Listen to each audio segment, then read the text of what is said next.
नमस्कार साथियों, स्वागत है आपके अपने YouTube चैनल स्कूल वाले मैथ्स के अंदर। दोस्तों, इस वीडियो के अंदर अपन आज कक्षा 8 का अध्याय 2.2 के 13वां, 14वां, 15वां और 16वें क्वेश्चन का हल देखने वाले हैं। तो आप वीडियो के लास्ट तक जरूर बने रहिएगा। 13 नंबर क्वेश्चन दे रखा है, एक परिमेय संख्या को 5/2 से गुणा कर 2/3 जोड़ने पर माइनस का 7/12 प्राप्त होता है। तो वो संख्या क्या है? जो भी अपन को चीजें ज्ञात करनी होती है उसको अपन x मानते हैं। तो वो संख्या क्या है? तो माना वो संख्या x है। माना वह संख्या बराबर क्या है? अपन को ज्ञात नहीं है, इसलिए क्या मान रहे हैं? x मान रहे हैं। फिर ये कह रहा है एक परिमेय संख्या को, जिसको माना एक परिमेय संख्या को 5/2 से गुणे करने को बोल रहा है। तो x को अगर मैं 5/2 से गुणा करूं, अब यहाँ पर क्या करोगे? प्रश्न के अनुसार चलना है। प्रश्न जैसा कह रहा है गुणा करने को बोल रहा है तो गुणा कीजिए, जोड़ने को बोल रहा है तो जोड़ करनी है। कि 5/2 से गुणा करूं, एक परिमेय संख्या को 5/2 से गुणा करूं। अब मैं परिमेय संख्या को 5/2 से गुणा करूंगा तो x का गुणा 5/2 के साथ कर देंगे। 5/2 इंटू x, ये कह रहा है गुणा कर 2/3 जोड़ने पर। अब मैंने गुणा किया तो क्या प्राप्त हुआ मुझे? 5/2x। ठीक है। अब अगर 5x/2 के साथ में 2/3 जोड़ दूं तो ये प्लस 2/3। ठीक है। जोड़ने पर कितना प्राप्त हो रहा है? जोड़ने पर माइनस का 7/12 प्राप्त होता है। तो x का मान है वो कितना होएगा? भाई ये आ गया, एक परिमेय संख्या को 5/2, x का 5/2 से और 2/3 जोड़ दिया और आंसर में है वो -7/12 प्राप्त होना चाहिए। अब अपने इसको क्या करते हैं? हल करते हैं। सबसे पहले तरीका ये है, x वाली टर्म को एक साइड रखिए और बाकी वाली टर्म को दूसरी साइड भेज देना। तो यहाँ पर 5x/2 ये इधर ही रहेगा और बराबर में यहाँ पर मैं लिख रहा हूँ 5x/2 बराबर के अंदर देखिए 2/3 प्लस का इधर आके माइनस का हो जाएगा। यहाँ पर माइनस का 7/12 माइनस का 2/3। यहाँ पर 5x/2 बराबर 12 और 3 का क्या करना? एलसीएम लेना। कितना आ जाएगा? 12 आ जाएगा। 12 का 12 के अंदर भाग एक बार, एक का गुणा माइनस के साथ करोगे माइनस के साथ, ये माइनस का माइनस, 3 का भाग 12 के अंदर दोगे 4 बार जाएगा और 4 का गुणा 2 के साथ करोगे कितना आ जाएगा? 8 आ जाएगा। ठीक है। और इसको हल करेंगे आगे। 5x/2 बराबर -7 -8 माइनस माइनस प्लस होता है, मतलब संख्या जुड़ेगी। 8 और 7 15 हो गई। बड़ी संख्या का आगे माइनस है इसलिए माइनस का 15/12। अब क्या करना है? x का मान ज्ञात करना है। ये 5/2 है, x के गुणा में इधर आएगा तो 2/5 हो जाएगा। तो यहाँ पर मैं कर रहा हूं कि x बराबर माइनस का 15/12 इंटू ये x के 5/2 गुणा में इधर आके उल्टा हो जाएगा, सामने भेजोगे तो 2/5 हो जाएगा। कितना हो जाएगा? 2/5। अब 5 का भाग 5 में एक बार, 15 के अंदर कितनी बार? 3 बार। 2 का भाग 2 के अंदर एक बार और 12 के अंदर 6 बार जाएगा। ठीक है। तो यहाँ पर 3 का भाग एक बार और 6 के अंदर 3 एकम 3 3 दूनी 6। आगे माइनस का है इसलिए x बराबर माइनस का 1/2 इज द करेक्ट आंसर। तो वो परिमेय संख्या कौन सी है? माइनस का 1/2 हो जाएगी। अगला 17 नंबर क्वेश्चन दे रखा है, लक्ष्मी एक बैंक में खंजासी है। उसके पास नकदी के रूप में 100 रुपए, 50 रुपए, 10 रुपए वाले नोट हैं और उनकी संख्याओं में क्रमशः 2:3:5 का अनुपात है और उनका कुल मूल्य यदि 4 लाख रुपए है तो उसके पास प्रत्येक प्रकार के कितने नोट हैं? अब इसमें देखिए, आपको सबसे पहले 100 रुपए, 50 रुपए, 10 रुपए वाले नोट दे रखे। फिर देखो अनुपात किसका दे रखा है? अनुपात नोटों की संख्याओं का दे रखा है, इसलिए अपन जो मानेंगे वो नोटों की संख्याओं को मानेंगे। यदि अनुपात नोटों का मूल्य का दे रखा होता तो मानेंगे किसको? नोटों के मूल्यों को मानते। लेकिन यहाँ पर नोटों की संख्याओं का अनुपात दे रखा है, तब आप ये कह सकते हैं कि माना 100 रुपए वाले 100 रुपए, ठीक है, कॉमा 50 रुपए व 10 रुपए वाले नोटों की संख्या। दिमाग में सवाल ये जरूर आता होगा कि अपन नोटों की संख्या को क्यों मान रहे हैं? क्योंकि यहाँ पर जो रेशियो दे रखा, अनुपात दे रखा है वो नोटों की संख्या का दे रखा है। तो माना 100 रुपए, 50 रुपए, 10 रुपए वाले नोटों की संख्या बराबर कितनी है? ये कह रहा है 100 रुपए वाले का अनुपात 2 है तो इसलिए 2x। ठीक है। और 50 रुपए वाले के 3 है तो इसलिए 3x और 10 रुपए वाले के 5 है, तो इसकी संख्या कितनी है, 5x है। अब अगर आपसे ये कहा जाए कि मेरे पास में 100 रुपए के 2 नोट है, तो आप ये कह सकते हो 100 × 2 आपके पास मूल्य कितना हुआ, 200 रुपये होगा, नहीं होगा। मैं ये मूल्य क्यों ज्ञात कर रहा हूँ, क्योंकि ये कह रहा है इसका कुल मूल्य 4 लाख रुपए, तो अपन भी करते हैं कि इसका कुल मूल्य है वो कितना आता है। तो यहाँ से देखिए 100 रुपए के अगर 2x नोट है तो इनका मूल्य कितना होगा, तो यहाँ से प्रश्नानुसार 100 रुपए के नोटों का मूल्य, 100 रुपए के नोटों का मूल्य है वो कितना आ रहा है। तो 100 रुपए के नोटों का मूल्य बराबर कितना होगा, मतलब नोटों की संख्या 2x है, 2x × 6 बराबर में कितना हो जाएगा, 200x। ठीक है, फिर यहाँ से अपन कहेंगे कि 50 रुपए के नोटों का मूल्य किसका ज्ञात करेंगे, 50 रुपए के नोटों का मूल्य, 50 रुपए के नोटों की संख्या कितनी है, 3x है, तो यहाँ पर हो जाएगा 3x × 50। अब जब 5 का गुणा 50 × 50 100 और 50 दिए 150 हो जाएंगे, 150x हो जाएगा। ठीक है, और उसके बाद में आप कहेंगे कि 10 रुपए के नोटों का मूल्य, 10 रुपए के नोटों का मूल्य, 10 रुपए के नोटों का मूल्य, नोटों की संख्या 5x है, इसलिए 5x × 10 बराबर कितना हो जाएगा, 50x। अब ये 100 रुपए नोटों का मूल्य, 50 रुपए नोटों का मूल्य, और अगर 10 रुपए नोटों को मूल्यों को मिलाऊं तो ये कह रहा 60 लाख रुपए बन रहे हैं। ये दोनों आपस में क्या होने चाहिए, बराबर होने चाहिए। मतलब कहने का अर्थ ये है कि 200x plus 150x plus 50x। अब मैंने यहाँ पर 100 रुपए के नोटों का मूल्य, ये 50 रुपए के नोटों का मूल्य और ये 10 रुपए नोटों का मूल्य, ये इनका योग करूं तो कितना आना चाहिए, ये कह रहा है 4 लाख आने चाहिए। कितने आने चाहिए, 4 लाख आने चाहिए। ठीक है, उसके बाद में देखेंगे 150 और 50 कितने हो गए, 200, 200 और 200 कितने होते हैं, 400x बराबर में कितना दे रखा है, 4 लाख दे रखा है। कितना दे रखा है, 4 लाख दे रखा है। उसके बाद में क्या करना है, x का मान कितना आएगा, x बराबर ये कह सकते हैं कि 4 लाख बटे में, ये x के 400 गुणा में है, इधर आके क्या हो जाएगा, भाग में हो जाएगा। देखिए 1 0 2 0 1 0 2 0 कैंसिल हो जाएगा और 4 एकम 4, x का मान कितना आ गया, 1000 आ गया। अब यहाँ से देखिए x का मान अगर 1000 आता है, अपन को पूछा क्या गया, उसके पास प्रत्येक प्रकार के कितने नोट हैं। अब देखो प्रत्येक प्रकार के कितने नोट हैं, तो सबसे पहले अपन कहेंगे 100 रुपए वाले नोट, 100 रुपए के नोट। तो 100 रुपए के उसके पास में नोट कितने हैं, 2x है, मतलब 2x बराबर क्या होगा, 2x बराबर 2 × x का मान कितना दे रखा, 1000। इसका मतलब हुआ उसके पास में 100 रुपए के कितने नोट है, 2000 नोट है। उसके बाद में ज्ञात करेंगे 50 रुपए के नोट। तो 50 रुपए के नोट उसके पास में कितने दे रखे हैं, 50 रुपए के नोट जो है यहाँ पर दे रखा है, नोटों की संख्या 3x है, तो मतलब 3 × x का मान 1000। 50 रुपए के नोटों का कितने हैं, 3000 हैं। और फिर बात करें 10 रुपए के नोटों की संख्या, तो 10 रुपए के नोट कितने हैं टोटल, 10 रुपए के नोट हो जाएंगे 5x, मतलब 5 × x का मान कितना दे रखा, 1000 बराबर टोटल कितने हजार हैं, 5000। अब आपसे ये भी सवाल पूछा जाता, टोटल नोट कितने हुए, 2000, 3 5 और 5 10,000।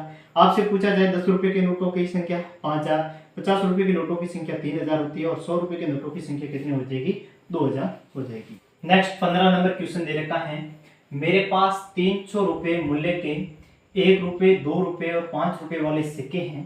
2 रुपए वाले सिक्कों की संख्या 5 रुपए वाले सिक्कों की संख्या की 3 गुनी है और सिक्कों की कुल संख्या 160 है। तो मेरे पास प्रत्येक प्रकार के कितने सिक्के हैं। यहाँ पर आपको 1 रुपए, 2 रुपए, 5 रुपए वाले सिक्के दे रखे हैं और इनका मूल्य भी दे रखा है। ये कह रहा है टोटल है वो कितने प्रकार के सिक्के हैं। और यहाँ पर पहले दे रखा है वो कुल मूल्य दे रखा है। क्या दे रखा है, सिक्कों का जो कुल मूल्य है वो दे रखा है और कुल मूल्य कितना दे रखा है, 300 रुपए दे रखा है। कितना दे रखा है, 300 रुपए दे रखा है। फिर देखिए ये कह रहा है 1 रुपए, 2 रुपए और 5 रुपए वाले सिक्के हैं। 2 रुपए वाले सिक्कों की संख्या 5 रुपए वाले सिक्कों की संख्या की 3 गुनी है। मतलब जितने 5 रुपए के सिक्के उससे 3 गुने अधिक कौन है, 2 रुपए वाले।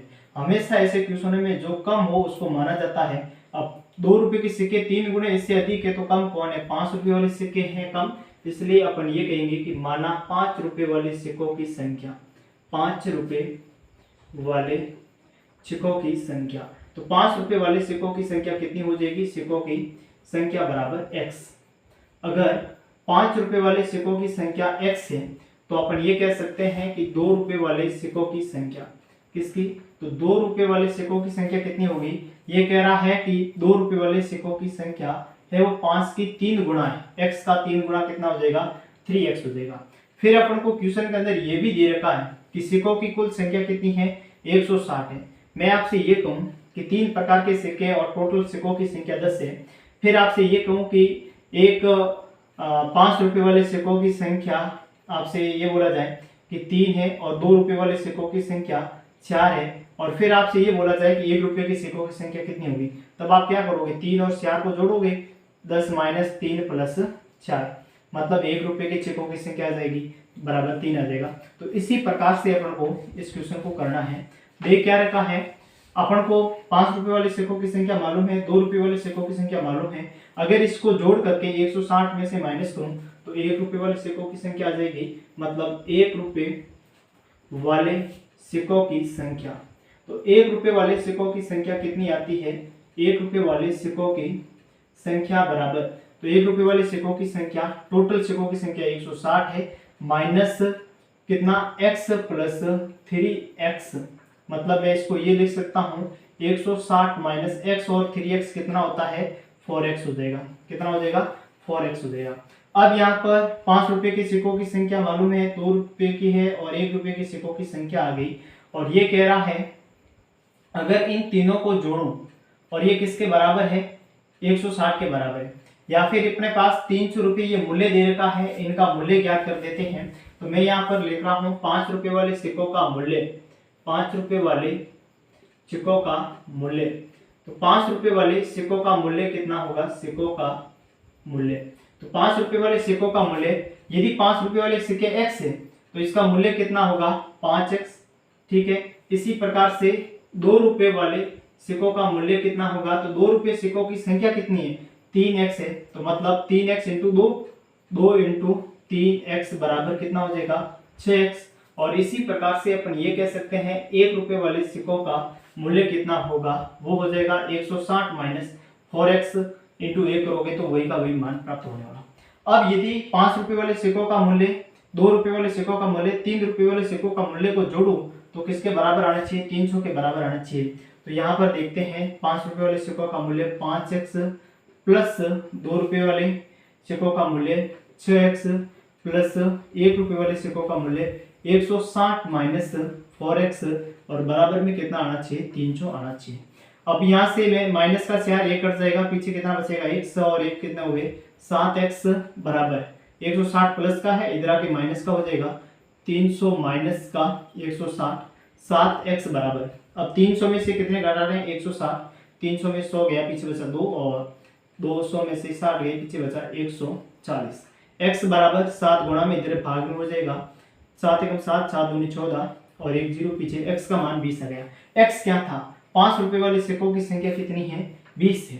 तो ये कह रहे मेरे पास प्रत्येक प्रकार के कितने सिक्के हैं, तो प्रत्येक प्रकार के कितने, ₹5 वाले सिक्कों की संख्या कितनी हो जाएगी, 20, और फिर आपसे पूछा जाए ₹2 वाले सिक्कों की संख्या कितनी है, 6x है, मतलब 3x है, तो मतलब 3 × 20 करोगे कितना आएगा, 60, तो ₹2 वाले सिक्कों की संख्या 60 है, और ₹1 वाले सिक्कों की संख्या कितनी है, 160 - 4x बराबर 160 - 4 × 20 करोगे, और 20 के 80, 160 में से 80 घटाना है तो पीछे कितना बचता है, 80, मतलब कहने का अर्थ है कि ₹5 वाले सिक्कों की संख्या कितनी है, 20 है, और ₹2 वाले सिक्कों की संख्या 60 हो जाएगी, और ₹1 वाले सिक्कों की संख्या कितनी हो जाएगी, 80 हो जाएगी। अगला 16 नंबर क्वेश्चन दे रखा है, एक निबंध प्रतियोगिता में आयोजकों ने तय किया कि प्रत्येक विजेता को ₹100, जो विजेता होगा उसको ₹100, और विजेता को छोड़ करके प्रत्येक प्रतिभागी को है वो ₹25 पुरस्कार के रूप में दिए जाएंगे।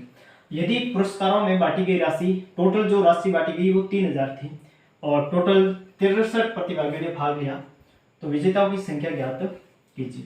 सबसे पहले अपन को क्या दे रखा है, कुल राशि दी गई है, पुरस्कारों में बांटी गई कुल राशि, तो अपन ये लिखेंगे पुरस्कारों में बांटी गई कुल राशि।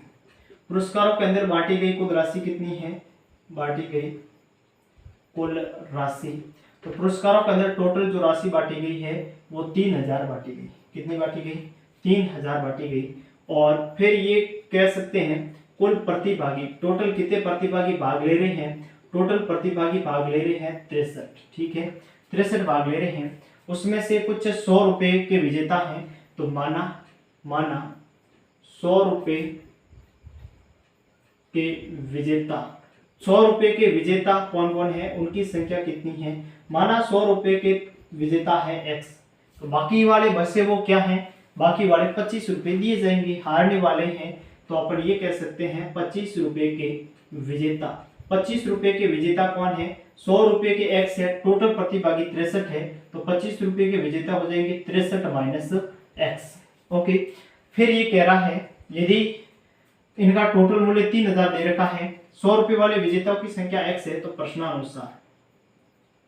प्रश्न के अनुसार क्या है, 100 रुपए के विजेताओं की संख्या x है, प्रत्येक को 100 रुपए दिए जाते हैं, तो इनके रूप में टोटल राशि कितनी आ जाएगी, 100x हो जाएगी प्लस, और 25 रुपए के विजेताओं की संख्या 63 माइनस x है, एक को 25 दी जाती है, तो इनको किससे गुणा करना पड़ेगा, 25 से गुणा करना पड़ेगा। ये कह रहा है टोटल कितनी राशि है, 3000 है। अब यहाँ से दोनों राशियां बराबर हैं, तो यहाँ से 100x प्लस 25 गुणा 63 माइनस x, यहाँ से 25 का गुणा क्यों किया, क्योंकि 25 का गुणा इसलिए किया कि यहाँ पर 63 माइनस x है वो 25 रुपए के विजेताओं की संख्या है, इसलिए 25 से गुणा कर लिया।